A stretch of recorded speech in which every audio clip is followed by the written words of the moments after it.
So one of the questions we have been talking about over the course of the semester is the question of what is it that qualifies a text for inclusion in the Resistance Literature Archive. And one of the things we've been struggling with is if a text cites a colonial text, does that exclude it from belonging in the Resistance Literature Archive? And in the scene we're about to watch, Crowhorse has just given Raymond a speeding ticket for driving too fast on native land, and then he leads him to the trailer of Grandpa Reaches, who is an old medicine man.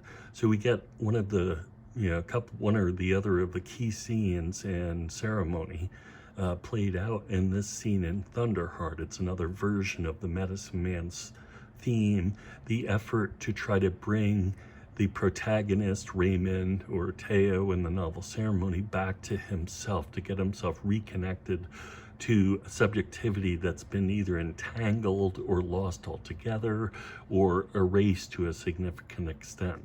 Thus, subjectivities in these works of resistance literature operate as a kind of archive in and of himself. The evacuation of your personal memories, your identity as a Native American, your connection to the Native American past, and thus your responsibility for the Native American present.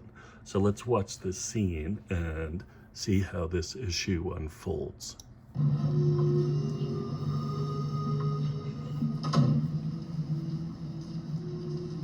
Grandpa Samuel Reaches heavy-duty medicine.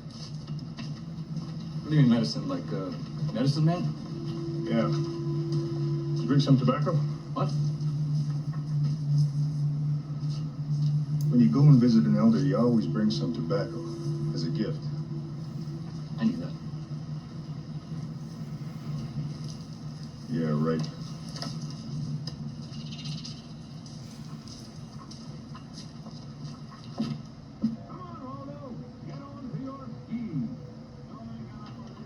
Sorte, Mr. Magoo, Ewalaka. Wait your possession ash.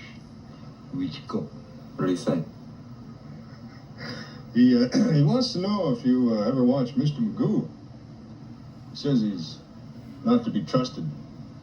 It's crazy. Why Chibele Chunchi Hunters Baha Eptina? He says Magoo needs to go up on the mountain and get himself focused. Estamos talking and I watched all.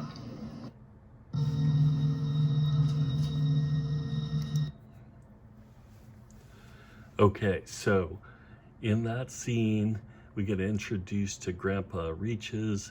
He's sitting in his trailer watching Mr. Magoo, the cartoon, on his rabbit ear TV. And Raymond has come in order to get some information about him as to if he knows anything about who killed Leo Fastelk in the opening scene of the movie. Crowhorse, who's the translator in the scene, translates for Raymond that he asks him, do you ever watch Mr. Magoo? And Raymond's like, well, no, that's kid stuff, and I don't do that. And Crowhorse then follows out Grandpa Reaches' story that he's not to be trusted, that Mr. Magoo needs to go up on a mountain and get focused. And there, this is a part of the kind of colonial text erupting in the Native American text. And so we have to ask ourselves a question: why is Grandpa Reaches watching Mr. Magoo? Is he wasting his time? Should we be dismissive of that? Is he squandering his kind of Native American connections by, watching this piece of white cartoon lore?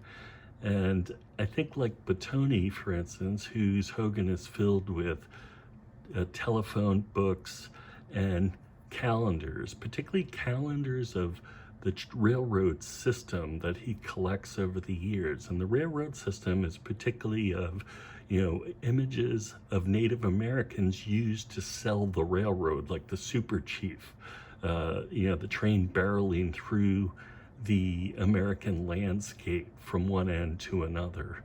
in part that commentary on those calendars, those phone books, are ways in which Batoni is keeping track of the continuing expansion of the colonial world into the Native American world.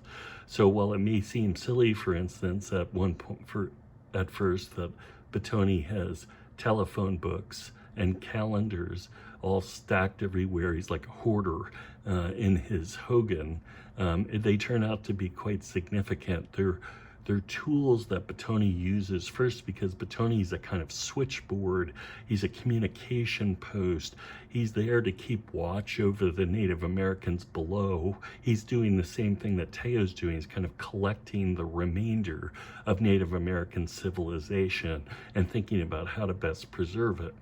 But also those phone books and the calendars, the kind of mocking totemic figure of the Native American plastered on a train, which is barreling through the wilderness. And of course, the lane of the transcontinental train line was one of the reasons why Native Americans were pushed out, displaced, and dispossessed of their land in the Americas. And we're also going to come up and read in our next story by Maxine Hung Kingston Chinaman how that transcontinental railroad got built with Chinese labor. So that's coming up for us, and that'll be a further connection between these texts. But at any rate, this scene ends with Mr. Magoo and the fact that Grandpa reaches kind of using Magoo as a tool of critique. It allows him to kind of see into the white world, to see what the white world's about, its confusion, its lack of direction, its unreliability, the fact that it cannot lead anywhere other than into destruction and chaos, just as the Mr. Magoo cartoon does as well. So I think this is a really good example of why a colonial text might show up in a text that we might position in the resistance literature category, because it's an opportunity to critique the colonial world, but it's also an opportunity to keep track of the colonial world, to find the colonial world's fears and hopes distilled into an animated cartoon, and to situate it there as something in the archive that needs to be studied in order to understand something about the invaders' culture.